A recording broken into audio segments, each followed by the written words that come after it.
আমাদের নেতা বক্তব্য রাখবেন। তার আগে যে বক্তব্য আমি আপনাদের কাছ থেকে বিদায় নিচ্ছি। বাংলাদেশ জিন্দাবাদ, বাংলাদেশ জাতীয়তাবাদী দল জিন্দাবাদ, শহীদ প্রেসিডেন্ট জিয়াউর রহমান অমর হোক, রাষ্ট্রপতি বেগম খালেদা জিন্দাবাদ, আমার নেতা আপনাদের নেতা তারেক রহমান জিন্দাবাদ, জিন্দাবাদ, জিন্দাবাদ।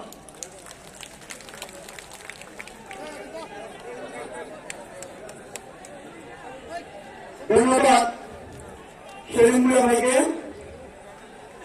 সম্মানিত উপস্থিতি, উনার বক্তব্যে আমরা যেটা পেয়েছি, আমাদের এই কাউন্সিলকে সামনে রেখে আমাদের বিভিন্ন ইউনিটে আওয়ামী দূষণরা ঢুকে পড়েছে।